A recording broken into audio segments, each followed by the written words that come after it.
کہتے ہیں عراق کے ایک گاؤں میں ایک لکڑہارا رہتا تھا۔ اس کا نام ابو موسیٰ تھا۔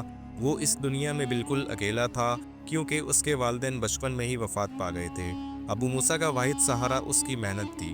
وہ جنگل میں لکڑیاں کاٹ کر بیچتا اور گزر بسر کرتا۔ زندگی مشکل ضرور تھی مگر وہ صابر اور شاکر انسان تھا۔ اسی صبر کی وجہ سے سب لوگ اسے نیک سمجھتے تھے۔ ایک دن موسیٰ حسب معمول جنگل میں گیا۔ وہ صبح سے شام تک کلہاڑا چلاتا رہا اور لکڑیاں کاٹتا رہا۔ شام ہوتے ہی اندھیرا پھیلنے لگا۔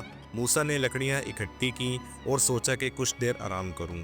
وہ تھکن سے چور ہو چکا تھا، اسی لیے ایک درخت پر چڑھ کر اپنے جھولے میں لیٹ گیا۔ یہ جھولا موسیٰ نے پتے اور جھاڑیوں سے بنایا ہوا تھا۔ گرمیوں میں وہ اکثر اس میں سویا کرتا تھا۔ آج بھی وہ ٹھنڈی ہوا کے جھونکوں کے ساتھ سو گیا۔ سورج غروب ہو گیا اور جنگل پر گھپ اندھیرا چھانے لگا۔ کچھ دیر بعد چاند کی روشنی بکھر گئی مگر موسیٰ گہری نیند میں تھا۔ اچانک آسمان سے ایک رتھ نمودار ہوئی۔ اس رتھ کو 4 گھوڑے کھینچ رہے تھے۔ گھوڑوں کے پر رنگ برنگے تھے۔ اس رتھ پر پریوں کی ملکہ سوار تھی۔ اس کے پیچھے کئی خوبصورت پریاں بھی تھیں۔ وہ سب زمین پر اتر آئیں۔ ملکہ نے حکم دیا جشن کا اہتمام کیا جائے۔ پریاں فوراً حرکت میں آ گئیں۔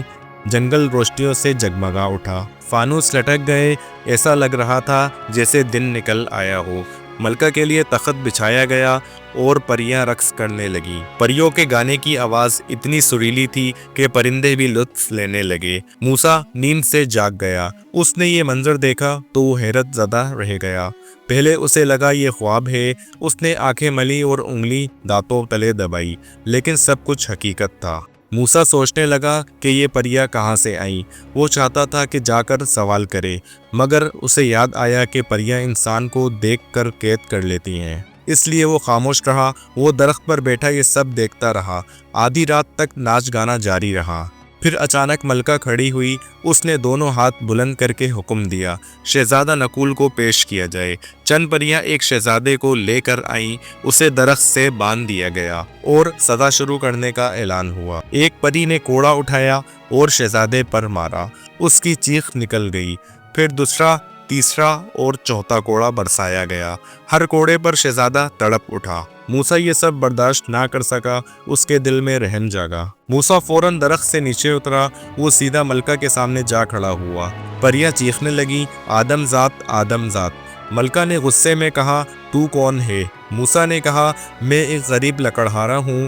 یہ ظلم دیکھ کر خاموش نہ رہ سکا۔ ملکہ کی آنکھوں میں آنسو آ گئے۔ وہ بولی تم مجھے سنگدل لگتے ہو، لیکن یہ شہزادہ میرا اپنا بیٹا ہے۔ پرستان کا قانون ہے کہ غلطی کرنے والا کوئی بھی ہو سزا پاتا ہے۔ یہ دنیا کی طرح نہیں کہ امیر بچ نکلے اور غریب پھنس جائے۔ ہمارے ہاں سب برابر ہیں۔ موسیٰ نے ادب سے کہا لیکن آخر غلطی کیا تھی؟ ملکہ نے آہ بھری اور کہا اس نے ایک دیو کو شاہی موتی دے دیا۔ یہ موتی پرستان کی طاقت ہے۔ اب اگر میں مر گئی تو وہ ظالم سبز دیو حکمران بن جائے گا۔ اس کی حکومت تباہی لے آئے گی۔ ملکہ نے مزید کہا اس لیے اسے ہر چاندنی رات 15 کوڑے لگائے جاتے ہیں۔ یہ ہمارے قانون کی سزا ہے۔ موسیٰ نے سوچا اور پوچھا کیا سب پریاں مل کر دیو سے موتی واپس نہیں لے سکتی؟ ملکہ نے جواب دیا وہ بہت ظالم اور طاقتور ہے، اس تک پہنچنا آسان نہیں۔ ملکہ نے بتایا کھنڈرات میں ایک بھوتنی رہتی ہے، جو کوئی اس کے سوال کا جواب نہ دے سکے وہ اس کا خون پی جاتی ہے۔ اگر جواب صحیح دے دیا جائے تو وہ راستہ دکھاتی ہے۔ یہ سن کر موسیٰ گہری سوچ میں پڑ گیا۔ اس نے دل ہی دل میں عزم کر لیا۔ موسیٰ بولا ہمارا دین کہتا ہے کہ مظلوم کی مدد کرو۔ میں وہ موتی واپس لا کر رہوں گا۔ ملکہ نے حیرت سے کہا وہ تمہیں مار ڈالے گا۔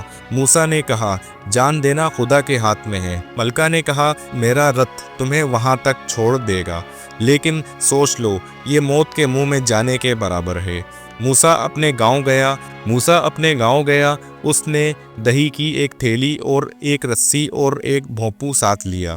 پھر اڑنے والے گھوڑے پر سوار ہو گیا۔ گھوڑا ہوا میں دوڑنے لگا۔ 2 گھنٹے کے سفر کے بعد وہ کھنڈرات میں پہنچ گیا۔ وہاں خوفناک سناٹا چھایا ہوا تھا۔ اچانک ایک بھیانک آواز گونجی۔ زمین ہلنے لگی۔ چھن چھن کی آواز آئی۔ ایک خوفناک بھوتنی نمودار ہوئی۔ اس کی آنکھیں انگاروں کی طرح جل رہی تھیں۔ اس نے لرزتی آواز میں کہا آجا انسان، میں تیرا خون پیوں گی۔